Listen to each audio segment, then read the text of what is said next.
نحمده ونصلي على رسوله الكريم اما بعد فاعوذ بالله من الشيطان الرجيم بسم الله الرحمن الرحيم انما المؤمنون اخوة فاصلحوا بين اخويكم واتقوا الله لعلكم ترحمون۔ آج عیسوی سال کی فروری کی 12 تاریخ ہے اور رجب کا مہینہ بھی شروع ہوا چاہتا ہے، تو اصل مجھے ان دو موضوع پر گفتگو کرنی تھی، لیکن دل میں آیا کہ ایک خاص موضوع اس پر بھی گفتگو کی جائے، تو مختصر انشاءاللہ میں 3 چیزوں پر گفتگو کروں گا۔ یہ جو جگہ خالی ہے اس کو پہلے پر کر لیں، آگے کی جگہ پہلے پر کیا کریں، اس لیے کہ اسلام نے مسلمان کی بڑی عزت رکھی ہے، منع کیا ہے کہ کوئی اس کی گردنیں پھاند کر آئے، تو آپ بھی کسی کو اس کا موقع نہ دیں کہ وہ آپ کی گردنیں پھاند کر آئے، اس کی لات اس کا پیر آپ کو لگے اور آپ کو ناپسندیدہ ہو، تو اس لیے ہمیشہ پہلے آگے کی جگہوں کو پر کیا کریں پھر پیچھے بیٹھا کریں۔ اور ٹیک لگانے کے مسئلے میں بھی اگر معذور ہیں تو کوئی بات نہیں، ورنہ کوشش کرنی چاہیے کہ دین کی باتیں بغیر ٹیک لگائے سنیں، اس لیے کہ اللہ اور اس کے رسول کی بات ہوتی ہے، بڑی اہم ہوتی ہے، ہمارے دلوں سے اللہ اور اس کے رسول کی باتوں کا جو احساس تھا، اس کی جو عزت تھی، اس کا احترام تھا، وہ نکل گیا۔ اسی بنا پر ہمیں عمل کی بھی توفیق نہیں ہوتی۔ حضرت نبی کریم صلی اللہ علیہ وسلم کی احادیث جب حضرت امام مالک رحمۃ اللہ علیہ پڑھایا کرتے تھے تو ایک ہی پوزیشن میں بیٹھ کر گھنٹوں پڑھایا کرتے تھے، بچھو نے ڈنک مارے، کئی ڈنک مارے، لیکن ہلے نہیں کہ حضور کی حدیث۔ آپ یہ نہ دیکھیں کہ کون کہہ رہا ہے، یہ دیکھیں کہ کیا کہہ رہا ہے۔ اللہ اور اس کے رسول کی بات کی جا رہی ہے، بہت ہماتن گوش ہو کر، یہ کہا جاتا ہے ہماتن گوش ہو کر، گوش کہتے ہیں کان کو، پورے بدن کو اپنے گویا کہ اس وقت گوش بنا لیا جائے، کان بنا لیا جائے، توجہ کے ساتھ کو دین کی بات سنی جائے گی تو انشاءاللہ دل میں اثر کرے گی، ورنہ کہنے والے کو بھی ضرورت ہے عمل کی اور سننے والے کو بھی ضرورت ہے عمل کی۔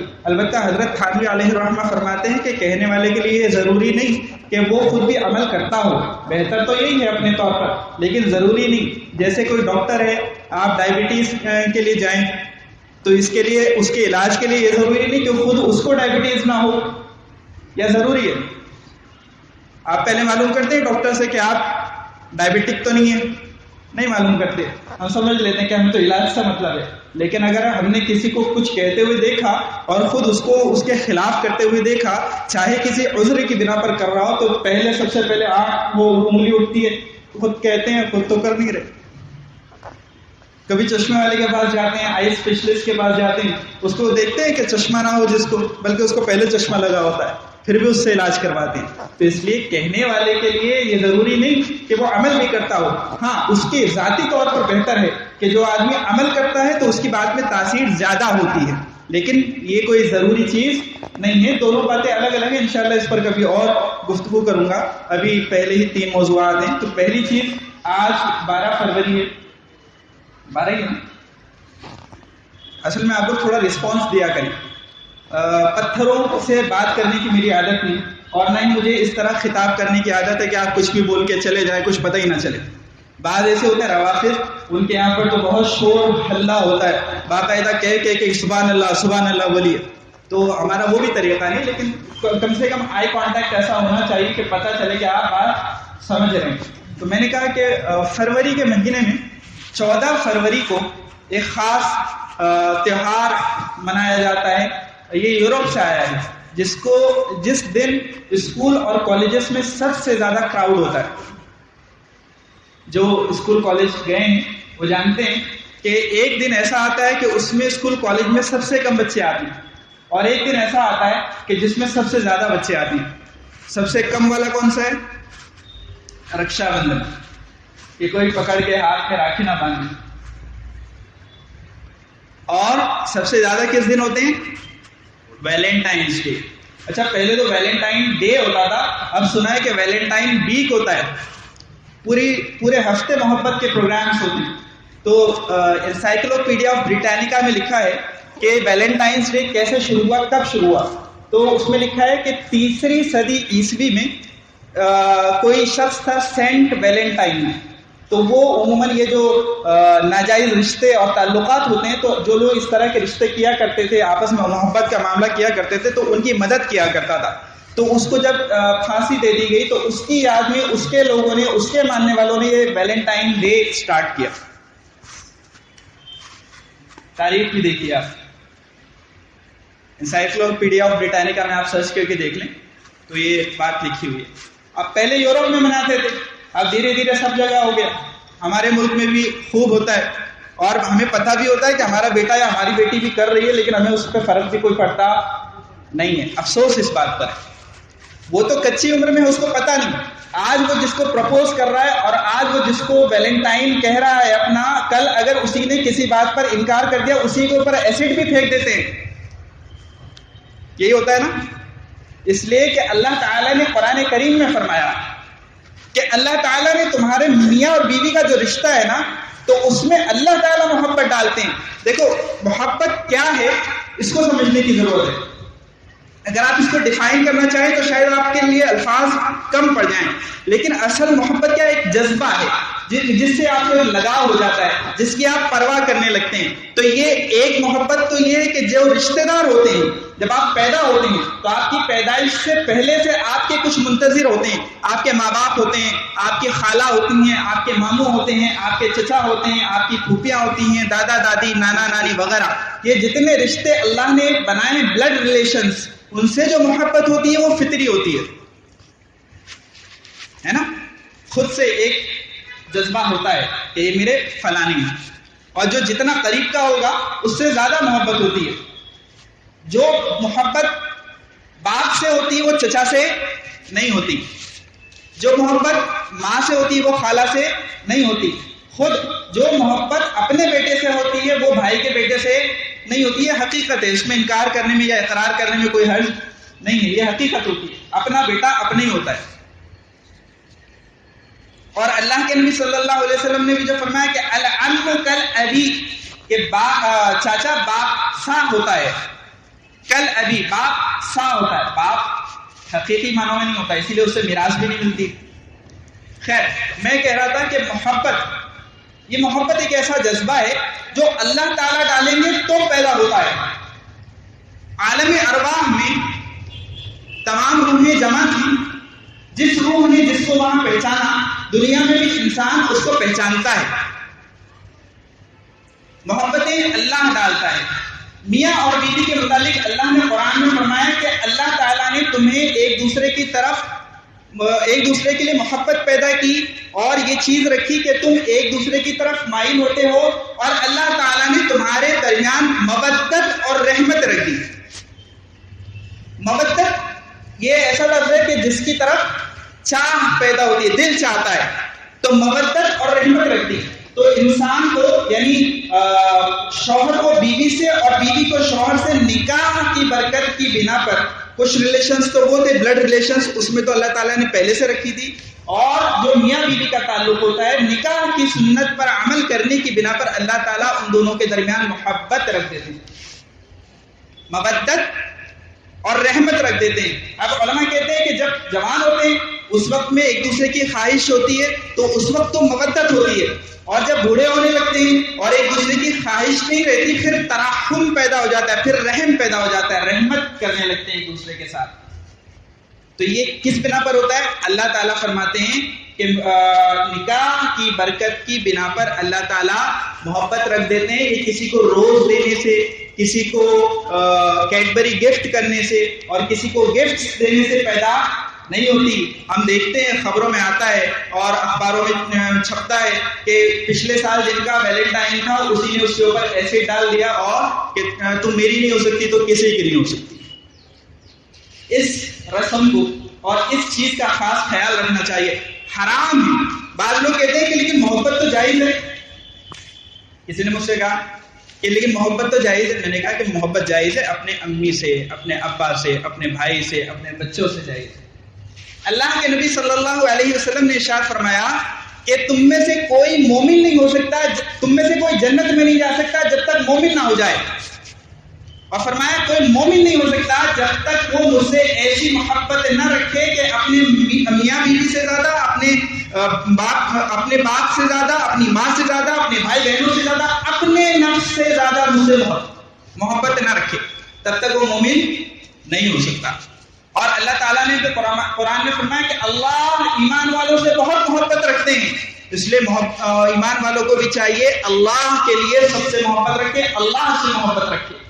مسلمان کی محبت اور مسلمان کا بغض، دشمنی، نفرت صرف اللہ کے لیے ہوتی ہے۔ جو اللہ اور اس کے رسول کا دشمن وہ ہمارا دشمن، جو اللہ اور اس کے رسول کا محبوب وہ ہمارا محبوب۔ حضرت ابو بکر رضی اللہ عنہ کو ہم میں سے کسی نے نہیں دیکھا، حضرت خدیجہ کو ہم میں سے کسی نے نہیں دیکھا، ہم ان کی عزت کرتے ہیں، ہم ان کا احترام کرتے ہیں، ہمارے دلوں میں ان کے لیے محبتیں ہیں، اس لیے کہ ان حضرات نے حضرت نبی کریم صلی اللہ علیہ وسلم سے محبت کی، اپنی محبت کے نذرانے پیش کی۔ محبت کس کے لیے ہوگی؟ اللہ کے لیے۔ ماں کی محبت ہے کیوں؟ اللہ نے کہا۔ باپ کی محبت ہے کیوں؟ اللہ نے کہا۔ اسی لیے کہ جب اور بیٹے کی اولاد کی محبت بھی ہو تو کتنی ہونی چاہیے کہ جتنی اللہ کہے، ایسا نہ ہو کہ نمازیں قضا کرتا رہے اور اس کی بیٹے کی محبت میں گرفتار رہے۔ جو لوگ ایسی محبت کرتے ہیں ان کی اولادیں کبھی ان کی فرما بردار نہیں ہوتی۔ جب آپ نے اپنی اولاد کو اللہ کی فرما برداری نہیں سکھائی، وہ اولاد ہرگز آپ کی فرما بردار نہیں ہو سکتی۔ اگر آپ چاہتے ہیں کہ آپ کی اولادیں فرما بردار ہوں، شرط ہے کہ آپ اس کو اللہ اور اس کے رسول کا فرما بردار بنائیں۔ تو انشاءاللہ آئندہ کبھی موقع ملا تو اس پر مزید گفتگو کروں گا۔ آج اس ٹاپک کو یہیں سمیٹتا ہوں کہ ویلنٹائنس ڈے منانا، ایک دوسرے کو دیکھنا۔ اب میں نے ایک بات یہ کہی کہ محبت جو ہوتی ہے کہ محبت جائز ہے، محبت وہ جائز ہوتی ہے جس کی شریعت اجازت دے۔ اور ایک جملہ کہہ کر بات ختم کرتا ہوں اس لیے کہ دیکھو، اگر تم کسی کی بہن کو ویلنٹائن بناتے ہو نا تو کوئی تمہاری بہن کو بھی بناتا ہوگا۔ اللہ تعالی ہم سب کی اس سے حفاظت کرے۔ دوسری بات، میں نے کہا کہ رجب کا مہینہ شروع ہو رہا ہے، تو رجب کے مہینہ جتنے قمری مہینے ہیں یعنی 12 مہینے، محرم، صفر، ربیع الاول، ربیع الاخر، جمادی الاولی، جمادی الاخری، رجب، شعبان، رمضان، شوال، ذی القعدہ، ذی الحجہ۔ بعض علماء نے لکھا ہے کہ اگر کوئی مسلمان ان 12 مہینوں کے نام اس لیے یاد کر لے کہ میرے حضور کے بتائے ہوئے ہیں، عربی میں ہیں اور میرے حضور عربی تھے، جنتیوں کی زبان عربی ہوگی اور آخرت میں جو زبان بولی جائے گی وہ عربی ہوگی، اس محبت میں صرف ان 12 ناموں کو یاد کر لے تو امید ہے کہ اللہ تعالیٰ اس کو معاف فرما دے۔ آج ہمیں پتہ ہی نہیں، مسلمانوں سے پوچھو کہ کون سا مہینہ چل رہا ہے، پتہ ہی نہیں۔ اتنے کیلنڈر لکھے ہوئے لگے رہتے ہیں، اس میں کبھی تلاش ہی نہیں کرتے۔ یہاں تک کہ وہ لکھنے والوں نے بھی جمادی الاولی ہے کہ جمادی الاخری ہے کہ کیا ہے، جمادی ثانیہ ہے کہ جمادی ثانی ہے، کہ وہ مؤنث ہے کہ مذکر ہے، کچھ پتہ ہی نہیں، کچھ بھی لکھتے ہیں۔ وہ قوم کبھی ترقی نہیں کر سکتی جو اپنے کیلنڈر سے، جو اپنی تاریخ سے، جو اپنی ہسٹری سے واقف نہ ہو۔ تو خیر، بہت مختصر مجھے عرض کرنا ہے کیونکہ 30 منٹ میں 3 ٹاپکس ہیں، تو میں عرض کر رہا ہوں کہ رجب کا مہینہ جو ہے یہ اسلامی سال کا 7واں مہینہ ہے، اور ہر مہینے سے متعلق کیا کرنا ہے کیا نہیں کرنا ہے یہ بھی اللہ کے نبی صلی اللہ علیہ وسلم نے بتا رکھا ہے۔ اس رجب کے مہینے کے متعلق صرف ایک چیز حضرت نبی کریم صلی اللہ علیہ وسلم سے مروی ہے، وہ یہ ہے کہ جب رجب کا مہینہ آئے تو اللہ کے نبی صلی اللہ علیہ وسلم رمضان کی آمد کی خوشی میں یہ دعا فرمایا کرتے تھے، اللہم بارک لنا فی رجب و شعبان وبلغنا رمضان۔ اور علماء نے اس کا مطلب یہ بیان کیا ہے کہ یعنی اس کا اصل میننگ تو یہ ہوتا ہے کہ اے اللہ ہمارے رجب اور شعبان میں برکت دے اور ہمیں رمضان تک پہنچا دے۔ تو دیکھو یہاں حضور کی زندگی میں عام طور پر ایسی کوئی چیز ملتی نہیں کہ آپ زیادہ لمبی عمر کے لیے دعا کریں، لیکن یہاں ملتا ہے اللہم بارک لنا فی رجب و شعبان وبلغنا رمضان، کہ حضور نے دعا کی کہ اے اللہ میری زندگی میں اتنی برکت ڈال دے کہ جب میں رجب تک پہنچ گیا تو شعبان بھی گزار لوں اور رمضان بھی گزار لوں، اس لیے کہ رمضان بہت رحمتوں والا مہینہ ہے۔ تو ہمیں بھی یہ دعا کرنی چاہیے. اس کے علاوہ رجب میں کوئی چیز ثابت نہیں. یہاں تک کہ جو شب معراج مناتے ہیں انشاءاللہ اگر موقع ہوا تو اس پر بھی بیان کروں گا، لیکن اتنا سمجھ لیں کہ شب معراج منانا کوئی چیز نہیں ہے. یہ ایسا ہے کہ جیسے کہ کسی کا بیٹا یعنی حضور صلی اللہ علیہ وسلم جو معراج پر گئے تو وہ تو ایک ہی سال گئے کہ ہر سال جاتے ہیں؟ بتاؤ. میں نے ابھی تو کہا تھا رسپانس دیا کرو. ایک ہی سال گئے نا. تو آپ کا بیٹا یونیورسٹی میں ٹاپ آئے کسی سال تو ہر سال مناتے ہیں آپ اس کی خوشی، ایک ہی سال مناتے ہیں. تو ایسے ہی حضرت نبی کریم اس پہ علمی گفتگو انشاءاللہ کسی اور موقع پر. البتہ یہ کہ حضور صلی اللہ علیہ وسلم زندگی میں ایک دفعہ جسم اطہر کے ساتھ معراج پر تشریف لے گئے. یہ عقیدہ ہے، یہ مسلمانوں کو یہ بات ماننا ضروری ہے. اور میں بتا چکا ہوں کہ معراج الگ ہے اور اسرا الگ ہے. البتہ یہ دونوں چیزیں ثابت ہیں. اگر کوئی اسرا کا انکار کرتا ہے وہ کافر ہے، اس لیے کہ قرآن میں تذکرہ ہے، اور معراج کا انکار کرتا ہے تو بھی وہ فاسق ہے، اس لیے کہ 25 صحابہ سے یہ روایتیں منقول ہیں جس میں بتایا گیا ہے کہ حضور صلی اللہ علیہ وسلم معراج پر تشریف لے گئے.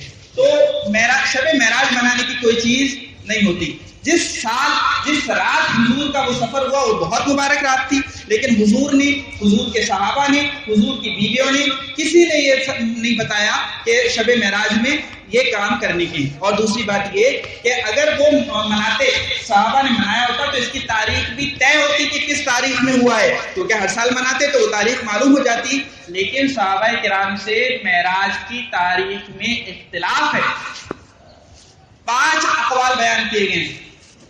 اس سے معلوم ہوا کہ ان کے یہاں پر اس رات کو منانے کا کوئی اہتمام نہیں تھا. اس کے علاوہ کنڈے یہ وہ سب آپ جانتے ہیں، وہ مسجد کے ممبروں سے ایسی باتیں کر بھی کیوں وقت ضائع کرنا. آپ جانتے ہیں کہ کیا کرنا چاہیے اور کیا نہیں کرنا چاہیے. اللہ کے نبی صلی اللہ علیہ وسلم نے بڑا صاف ستھرا آسان دین دیا ہے. اس میں زبردستی اپنی طرف سے کوئی چیز ڈالنا قرآن و حدیث میں نہ ہو، یہ بدعت ہے. اور کل بدعت ضلالہ، ہر بدعت گمراہی ہے. اور کل ضلالۃ فی النار، ہر بدعت جہنم میں لے کر جانے والی. یہ 2 چیزیں ختم کرتا ہوں. تیسری چیز میں نے جو آیت پڑھی آج کے خطبے میں، انما المؤمنون اخوہ، اللہ تعالیٰ سورہ حجرات آیت نمبر 10 میں فرماتے ہیں کہ بے شک تم جتنے بیٹھے ہو اس دنیا میں، اس کائنات میں، اس مخلوق میں جتنے ہیں وہ سب آپس میں کیا ہو؟ انما المؤمنون اخوہ، کہ تم سب آپس میں بھائی بھائی ہو. بھائی بھی کیسے؟ ایک ماں اور ایک باپ کی اولاد ہو. ایک ماں اور ایک باپ کی اولاد ہو. حضرت آدم اور حضرت حوا علیہ السلام کی اولاد ہو. یعنی چچیرے تہرے بھائی نہیں ہو، سگے ماں جائے اور باپ جائے بھائی ہو. اس لیے کہ جب تم میں اختلاف ہو جائے، کوئی کشمکش ہو جائے، کوئی بات آپس میں ہو جائے تو یاد کرو کہ تم کیا ہو؟ سگے بھائی ہو. شیطان چاہے گا کہ تم میں پھوٹ ڈال لے. دین کے کام کرنے والوں کو چاہتا ہے کہ ذرا سی بات پر ابھار دے اور وہ گناہ کر بیٹھیں، ایک دوسرے کے دل جدا ہو جائیں اور اس کو راہ مل جائے. تو کبھی آپس میں الگ مت ہونا، اس لیے کہ تم بھائی ہو. ماں کہتی ہے نا جب 2 بیٹے لڑتے ہیں، بیٹا ایسا مت کر، تو لڑے گا نا آپس میں مجھے تکلیف ہوگی، کہتی ہے نا. اللہ کے رسول صلی اللہ علیہ وسلم کی امت آپس میں لڑتی ہے، کیسی اللہ کے رسول صلی اللہ علیہ وسلم کو تکلیف ہوتی ہے. اس سورہ حجرات کا کبھی آپ ترجمہ پڑھیں، بڑے یعنی قرآن کریم کی اس آیت کے بارے میں کہیں کہ وہ کام کی نہیں یا اس میں کچھ خاص نہیں، لیکن سورہ حجرات کے خاص معاشرے میں اور سوسائٹی میں جو آپس میں پھوٹ پڑی ہوئی ہے یا جو آپس میں ایک دوری پیدا ہو گئی ہے، اس کو دور کرنے کے لیے یہ بڑی اہم چیز ہے. سورہ حجرات ضرور پڑھیں آپ، اس کا ترجمے کے ساتھ آپ پڑھیں. اللہ تعالیٰ قرآن میں فرماتے ہیں کہ انما المؤمنون اخوہ. آگے ارشاد فرمایا کہ جب 2 مسلمانوں میں کسی وجہ سے ٹکراؤ ہو جائے، کانفلکٹ ہو جائے، آپس میں الگ ہو جائے، تو فرمایا کہ تم ان میں آپس میں صلح کروا دیا کرو. یعنی صرف مزے لینے کا اور ویڈیو بنانے کا کام نہیں ہے. مسلمان کا کام کیا ہے کہ جب 2 بھائیوں میں جھگڑا ہو جائے تو تیسرے بھائی کا کام کیا ہوتا ہے کہ ان میں صلح کروا دیا کریں. اور اللہ تعالیٰ فرماتے ہیں کہ واتقوا اللہ، اللہ سے ڈرتے رہو، ایک دوسرے کی غیبت مت کرنا، ان میں آپس میں جھگڑے مت لگانا. اور صلح میں کسی ایک طرف مت جھکنا. اللہ سے ڈرتے رہو تاکہ تم پر رحم کیا جائے. یہ لفظ تقوی یہ بڑی کمال کی چیز ہے. ہم لوگ سمجھتے ہیں کہ وہ فلانا بڑا تقوی والا ہے, بڑا متقی پرہیزگار ہے. قرآن کریم میں دسیوں آیتوں میں فرمایا, جب نکاح پڑھتے ہو نا وہاں پر بھی خطیب 3 دفعہ کہتا ہے واتقوا اللہ واتقوا اللہ, بلکہ یہاں تک کہتا ہے کہ تمہیں موت نہ آئے جب تک تم متقی اور پرہیزگار نہ ہو جاؤ. ہمیں پتہ ہی نہیں, ہم تو اپنی دھن میں ہوتے ہیں. بس اتنا ہی پتا ہے کہ ابھی یہ پوچھے گا کہ قبول ہے تو کہہ دیں گے قبول ہے. کبھی پوچھے نہیں ایمان صاحب آپ کہتے کیا ہو خطبے میں, ذرا بتاؤ تو صحیح. احساس نہیں, کاؤنسلنگ ہی نہیں کرتے.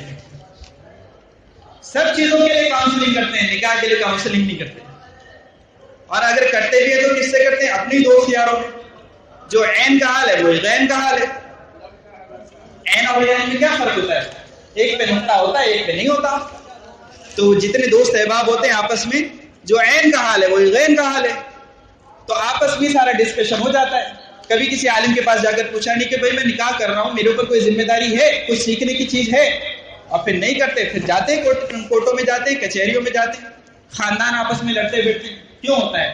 سیکھا ہی نہیں نکاح کیسے کیا جائے, نکاح میں کیا کیا جائے. آپ تو صرف یہ سمجھتے ہیں کہ آپ اپنی فزیکل ڈیزائر پوری کر لیں, ہو گیا نکاح. نکاح کے 3 مقصد ہیں, اس میں سے ایک یہ ضرور ہے کیونکہ وہ انسان کی بشری اور فطری ضرورت ہے, لیکن صرف یہ نہیں ہے.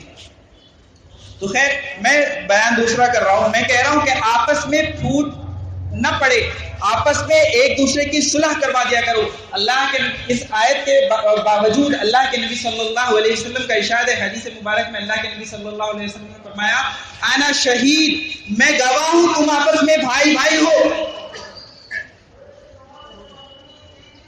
اور ہمیں اور اسی لیے قرآن میں سورہ حجرات میں آگے کی ہی آیتوں میں فرمایا کہ ولا تجسسوا, کہ ایک دوسرے کی توح میں مت رہنا, ایک دوسرے کی جاسوسی مت کرنا. اللہ کے نبی صلی اللہ علیہ وسلم نے فرمایا کہ مسلمان جو ہوتے ہیں نا آپس میں اچھے رہتے ہیں, اور جب کوئی لڑائی بھڑائی ہو جاتی ہے اس سے پہلے تک اچھے رہتے ہیں, اور جب لڑائی بھڑائی ہو جاتی ہے نا تو پھر کہتے ہیں کہ مجھے پتا ہے یہ کیسا ہے. میں بتاؤں, ایسے آدمی کو کہا گیا کمینہ ہے وہ شخص. کیا کہا؟ کمینہ ہے وہ شخص. جب اچھا تھا تو آپ کے ساتھ روٹیاں توڑتا تھا, بوٹیاں توڑتا تھا, آج الگ ہو گیا تو کہتا ہے کہ میں جانتا ہوں وہ کیسا ہے. ولا تجسسوا, تو میں مت رہنا. کیا کرتا ہے, کہاں جاتا ہے, لوگ سوالات پوچھتے کیا کرتے ہو, پھر پوچھتے کتنا مل جاتا ہے, کہ کیا بچ جاتا ہے. ارے کیوں کسی کی ٹو میں کیوں پڑھتے ہو؟ حضرت تھانوی رحمۃ اللہ علیہ نے لکھا ہے کہ یہ تجسس ہے. آپ کو اپنی بیٹی کا نکاح کرنا ہے اس سے, اگر کرنا ہے تو آپ صاف کیجئے کہ بھائی مجھے اپنی بیٹی کے رشتے کے لیے تلاش ہے, میں آپ سے جاننا چاہتا ہوں. اگر کچھ میچ ہو گیا تو دیکھیں گے انشاءاللہ, آپ کہیے اس کو. اس کے علاوہ تجسس جائز نہیں. یہاں میں نے ایک مسئلہ آپ کو بتا دیا کہ جب نکاح کی بات آئے وہاں پر پوچھنا جائز ہے. آپ سے کوئی پوچھے کسی کے بارے میں اور آپ کو پتا ہے تو وہاں پر بھی سچ سچ بتانا درست ہے, اور سچ سچ بتانا ضروری ہے, کیونکہ ماں پوری زندگی کا مسئلہ ہے اس کی بیٹی کا. اس کے علاوہ تجسس جائز نہیں. کیا کرتے ہو آپ, اور کیا کرتے ہو, کتنا مل جاتا ہے, کہاں رہتے ہو, اپنا گھر ہے, کتنے بھائی ہو, کیا ضرورت ہے, کیا ملے گا آپ کو اس سے. اللہ کے نبی صلی اللہ علیہ وسلم نے ایسے سوالات سے منع فرمایا, یہ لا یعنی ہے. اللہ کے نبی صلی اللہ علیہ وسلم نے فرمایا کہ تمہیں جو چیز دنیا یا آخرت کے قریب نہ لے جائے وہ سب لا یعنی, اس کے پیچھے مت پڑو.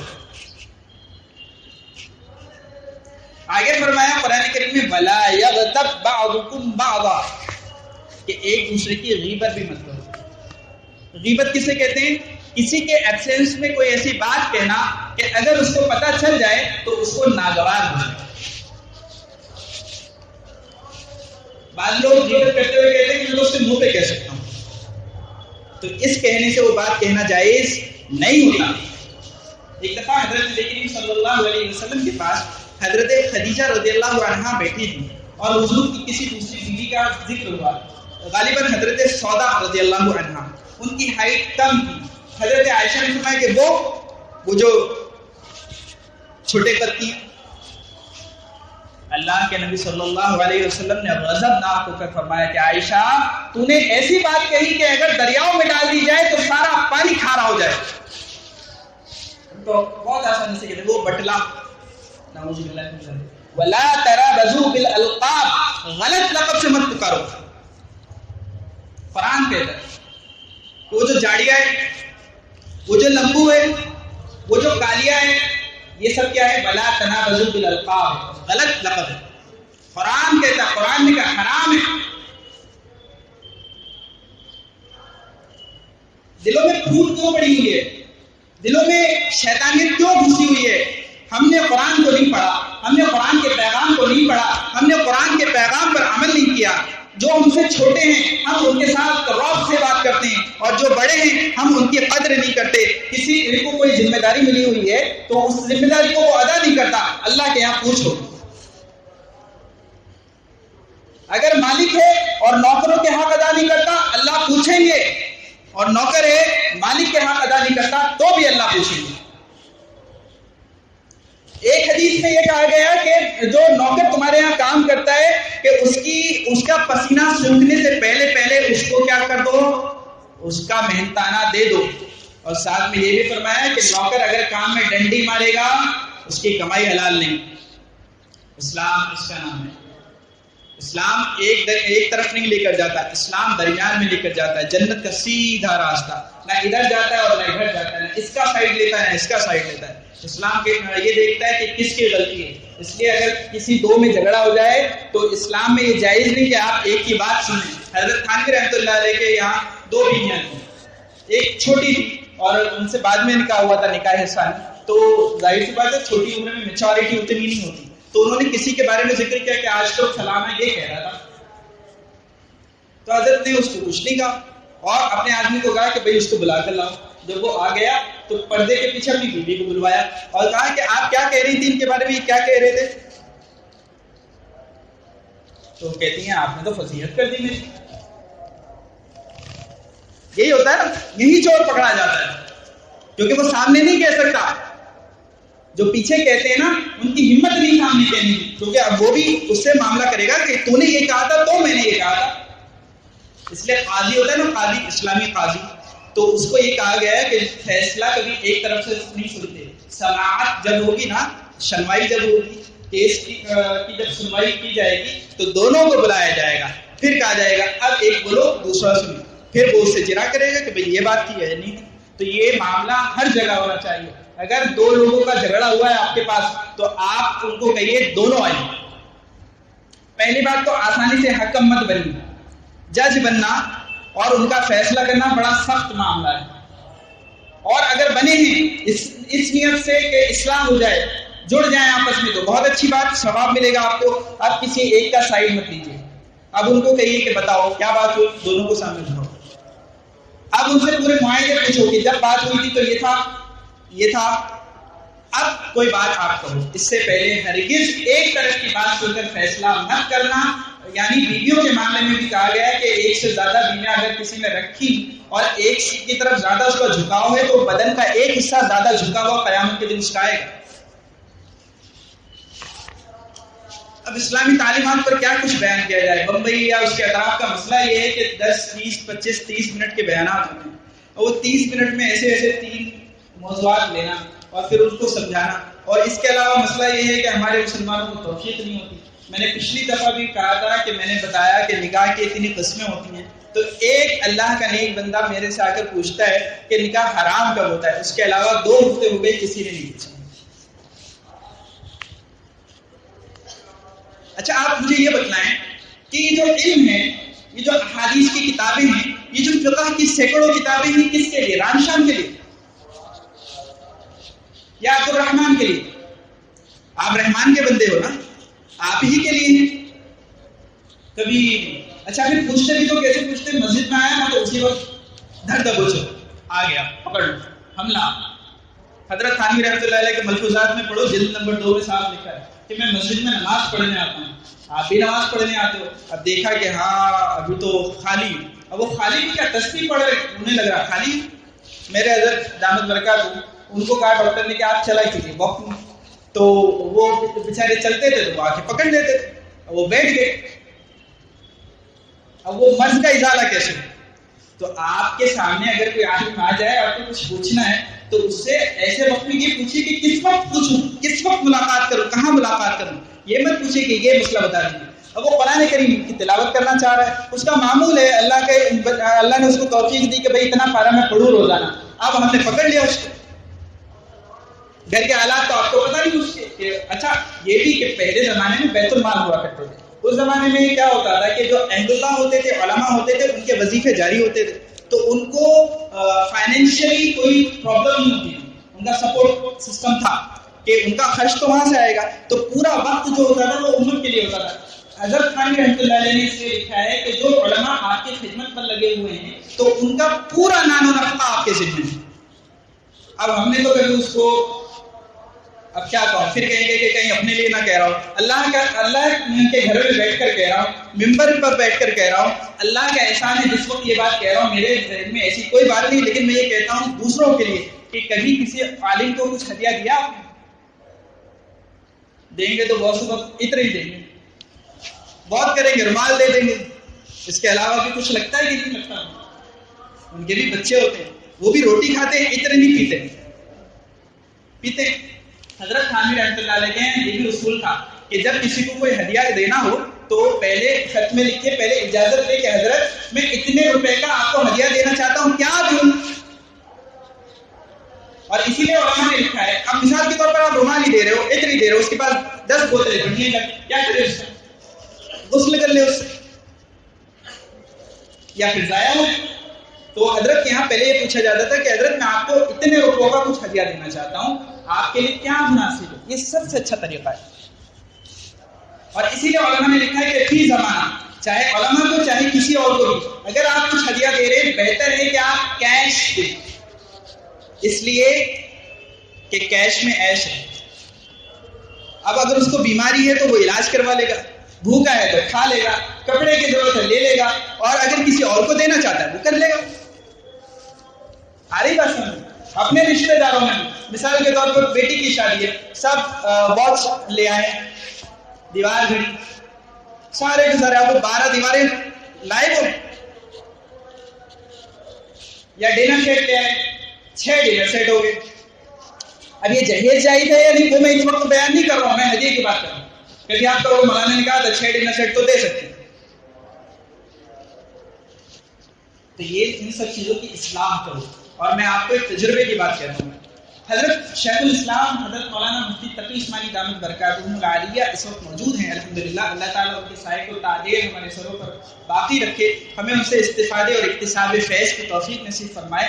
حضرت فرماتے ہیں کہ میں پوری دنیا کی یونیورسٹیوں میں گیا ہوں، میں نے بہت لوگوں کا لٹریچر پڑھا ہے، اور وہ فرماتے ہیں کہ اس زمانے میں اسلام کے لیے جو کارگر اور جو مفید چیز حضرت خانوی رحمۃ اللہ علیہ کی کتابیں وہ کہیں نہیں ملے گی. میں نے تصوف کے متعلق اور ابن اصلاح کے متعلق اپنے شیخ سے، اپنے حضرت سے جب پوچھا کہ حضرت کیا پڑھنا چاہیے، کوئی ایسی مسلسل چیز جس سے زیادہ فائدہ ہو، حضرت نے فرمایا کہ یہ پڑھ لو حضرت خانوی رحمۃ اللہ کی، باقی نہیں بھی پڑھو گے تو چلے گا. البتہ یہ ہے کہ حضرت کی ملفوظات کی 32 جلدیں 32 والیومز، لیکن ایک ایک بھی پڑھنا شروع کرو، کیا ہے؟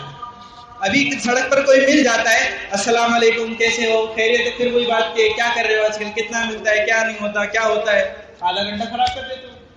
اور اگر کہیں کہ عالم کے پاس جا کر مسئلہ مجھے ٹائم نہیں ملتا، پورا لاک ڈاؤن ضائع کر دیا، کتنے بچے حافظ ہو گئے، کتنوں نے کیا کچھ تیر مار لیے، لیکن ہمیں ٹائم نہیں ملتا.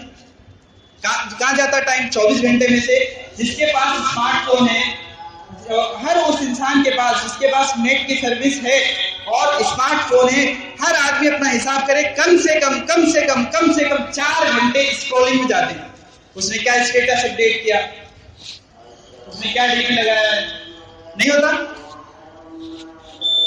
خیر انشاءاللہ کبھی یہ موبائل کے بارے میں بھی بیان کروں گا. البتہ اتنا یاد رکھو کہ 3 باتیں میں نے بیان کی. ویلنٹائنس ڈے جیسی کوئی چیز نہیں ہوتی اسلام میں. منگنی کے بعد بھی جب تک نکاح نہ ہو جائے تب تک کسی کا کسی سے رابطہ اپوزٹ جینڈر کے ساتھ، لڑکی کا لڑکے سے اور لڑکے کا لڑکی سے جائز نہیں، حرام ہے منگنی کے بعد۔ دوسری بات، رجب کے مہینے میں کوئی چیز سنت نہیں ہے، صرف اس کے علاوہ کہ جب رجب کا مہینہ شروع ہو تو اللہم بارک لنا فی رجب و شعبان وبلغنا رمضان، یہ دعا پڑھی جائے۔ البتہ ایک اثر حضرت عبداللہ ابن عمر رضی اللہ عنہ کا مصنف ابن عبد الرزاق میں آیا ہے کہ پہلی رجب کو جو دعائیں کی جاتی ہیں وہ قبول ہوتی ہیں، لیکن اجتماعی دعا نہیں، اپنی اپنی کی جائے۔ اور تیسری چیز، آپس میں پھوٹ ڈالنے والے کاموں کو چھوڑ دو، آپس میں بھائی بھائی بن کے رہو، دو بھائیوں میں جھگڑا ہو جائے تو ان میں صلح کرا دیا کرو اور دونوں کو ساتھ میں لے کر بیٹھو، کسی ایک کا سائیڈ مت لو۔ ان باتوں کو ہمیشہ اپنے دل میں باندھ کر رکھو، انشاءاللہ معاشرے کی بہت سی برائیاں مٹ جائیں گی۔ اللہ تعالیٰ مجھے بھی عمل کی توفیق نصیب فرمائے، آپ کو بھی عمل کی توفیق نصیب فرمائے۔ وآخر دعوانا ان الحمد للہ۔